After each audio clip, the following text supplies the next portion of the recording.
So let's just show how powerful this build is before we even start talking about it. So reflect bullets on the Devastator. You don't even have to shoot your weapon to be able to do huge amounts of damage to enemies in general. Look at, oh god, he's got healing light. I should probably do something about it. No, I don't need to, because this is just utterly overpowered and broken. And as you can see, all the enemies in this area, and there's about 6 or 7 of them, all have died too, and I didn't even fire a single bullet. Absolutely unbelievable. Let's go talk about this build. Let's have a look at the class tree that I've put together to make this build even more stronger at endgame.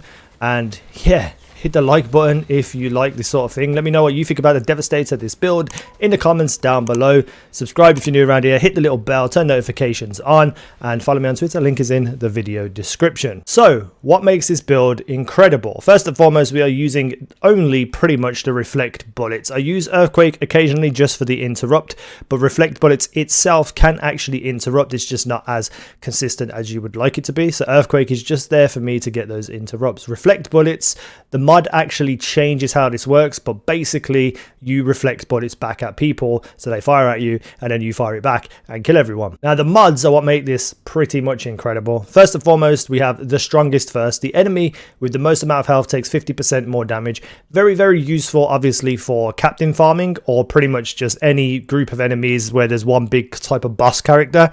That person's going to take 50% more damage from bullets being returned to them. Then we have Blood Primer. All the reflected bullets apply bleed status. You can have vulnerability here too, so it'll apply vulnerability, but for the build and the skill tree that I'm about to show, bleed can be quite important, so we're going to leave it with the bleed status. This is probably the most important perk. Reflect bullets auto reflect. You can now fight while the skill is active, so you put up your barrier and you reflect bullets, but you can also still continue to fire your weapon.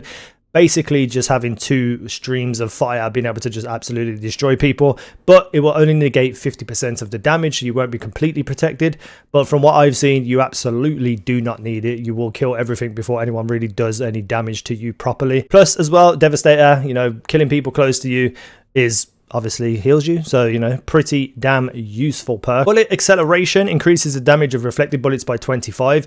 Obviously increasing the damage of bullets to hit people is very, very useful, and then you get also a 50% increase for the highest health too. So these two link up really, really well, and having more damage is always really good. And extra time increases the skill duration by 20%, which, you know, obviously makes it last longer, which means you're going to be doing more damage and spreading those bullets around for a longer period of time. So a lot of people kind of pointed this out to me, saying reflect bullets was overpowered. I made a previous build for Devastator talking about how it was invincible, and that was a different build on solely a tank healing kind of role, and people were telling me how broken and overpowered this reflect bullets is. But at the time I didn't have all of the mods, and also unfortunately right now I don't have the best kind of bonus attributes. But regardless, I put this on and was just absolutely annihilating everything. Obviously I was using it for farming too, so farming that captain that you just saw at the start, obviously very, very good. Unfortunately, when you do something like Terra Infirma, you run forward and you accidentally kill every single enemy in the area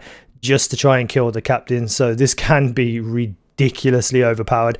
When it goes to higher world tiers and things change, it might be a little bit different, but leveling up, going through the levels, getting to end game, this build is going to be absolutely ridiculous. The only thing that I don't really know about this, because I haven't got the right gear, I haven't got the chance to level up, is whether or not anomaly power actually affects the damage the bullets do when they're reflected at enemies.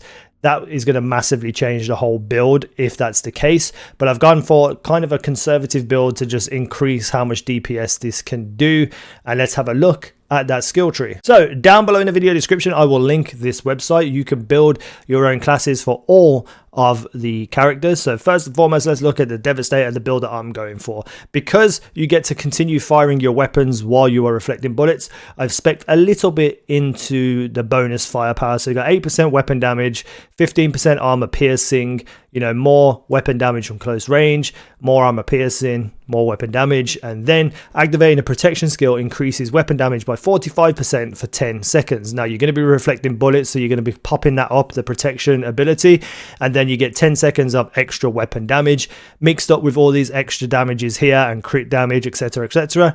Your weapon's going to be doing a fair chunk of damage, but I didn't want to go all the way through because I did want to spec down into the anomaly power tree as well. So 6% anomaly power, then we have skill cooldown on seismic by 15%. I just did this for interrupts. I could have went with the skill leech, but I want to have those interrupts up as much as possible for when I'm fighting big bosses and things like that. Then we have anomaly power 6%, and then we have 15% skill cooldown on protection. So obviously you get your reflect bullets back a little bit quicker. And we have activating a protection skill increases anomaly power by 45% for 5 seconds. So in this kind of build, and I'll show you just a little bit later, you're going to be getting a lot of things when you activate your protection skill. Then we have 15% skill cooldown for kinetic. I feel like you could probably change it to resistance for piercing. I just popped this out here because, you know, better skill cooldown on abilities is always going to be useful. Then we have anomaly power 6% again. Increase firepower by 15% of your anomaly power. So the more anomaly power you have, the more damage your weapon does, which obviously ties in very well to this skill tree at the top. Then we have 30% bleed duration, and with that mod that actually puts bleed onto enemies, you're going to have that for a little bit longer. So even if they have a good chunk of health left, this could actually bleed them out and they die. Then we have more anomaly power, we have more bleed duration, we have more anomaly power. Then we have more bleed damage, but this is the important thing. You are healed for 35% of the damage caused by bleed. So while you are reflecting bullets and it's hitting people, you are causing them to bleed.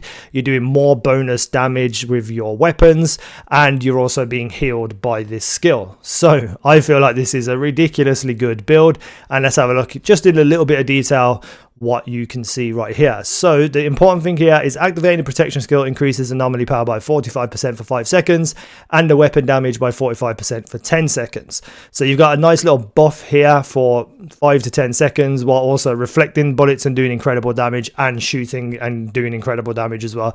Close range kills heals you for 24% of your maximum health, and you're also healed for 35% of the damage caused by bleed, which is going to be quite often. And if you're using your migraine and attaching bleed to people too, I believe that also counts. So you're going to be getting a lot of healing. You're going to be basically a one-man powerhouse with this, and your firepower can be increased by 15% of your total anomaly power. So if you got all of these mods with anomaly power rolled onto them and just kind of skimped a little bit on the health and hope that the healing from this build would really help you out, you are going to be doing stupid amounts of damage. And you know, when the game comes out and we get to a full skill build properly, there could be some other combinations to throw together, but just having a quick look through the skill tree, that's what I feel like could be really, really useful for this build. And that's kind of it. I just wanted to have a look at this build. Let me know what you think down below in the comment section. Do you think this would work? Do you think this would be overpowered? What would you change? If you go to the link in the video description, you can have a look through all of this yourself.